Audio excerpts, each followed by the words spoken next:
Thanks. I just moved to San Francisco 2 weeks ago. But I grew up in Florida.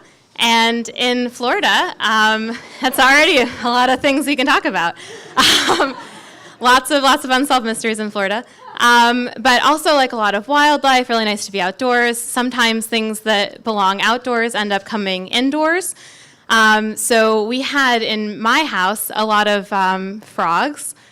They're about the size of like a golf ball, and they would make this ridiculous chirping, croaking sound. So not like your typical like ribbit, like a chirp. So we found out that they were hitchhiking rides into the house from the dog. They jump on the dog, get in the house, and then so we solved that mystery. We found how they were getting in. Turns out they'd set up like a whole condominium in our planter by the entryway of our door.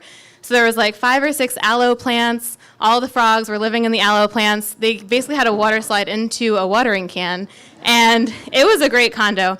One day, my mom and I decide we're going to evict these frogs from their aloe plant condominium, and I think it'll be a good idea to videotape us evicting all these frogs out of this watering can.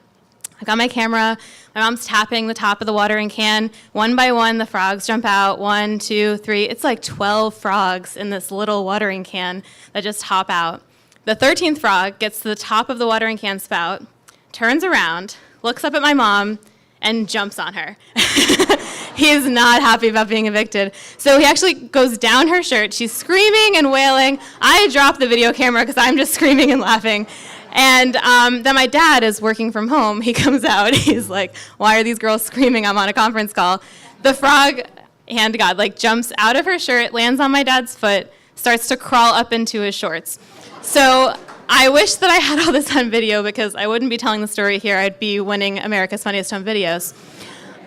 So anyways, we evict all the frogs. They get out of all of our clothing. That's the end of the story for the frogs, we think.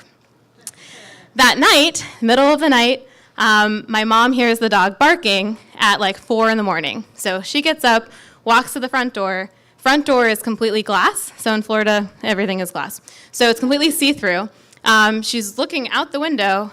No one is there. Nothing is there. The dog is a Labrador, so she's pointing, like looking out at the window at nothing.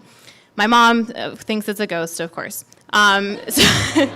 So she is convinced that my dog sees a ghost. She sees nothing. So she's about to open the door and walk outside, and the glass panel in front of her just moves in front of her. Ba-boom. Like the glass just moves back and forth in front of her. It sounds like something is knocking at the door. So she looks down, screams, runs into the bedroom. So she goes to wake up my dad and says, honey, wake up. There's something at the door. My dad has been married to my mom for over 30 years and knows the difference between someone and something. So he clarifies, is there someone at the door I need to wake up for, or do you think that there's a ghost and I'm going to go back to sleep? She says, no, you have to come and see this. So he gets up, she comes and runs into my room. I'm in high school at this point. 4 in the morning, high school Kelli does not want to get up to see a ghost. She also has woken me up to see like a lunar eclipse or like the planets or a meteor shower.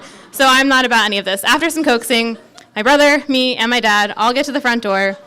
There's nothing there.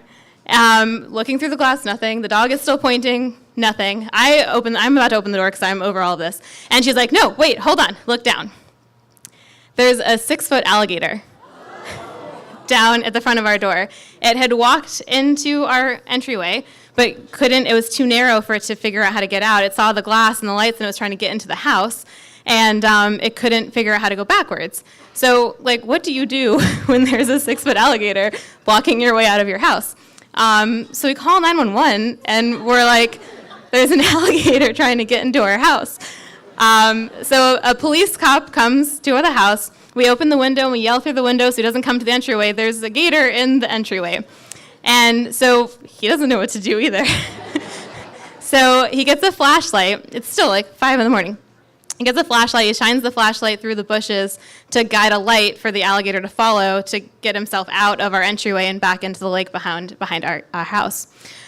So alligator is back in the lake. Police officer goes home.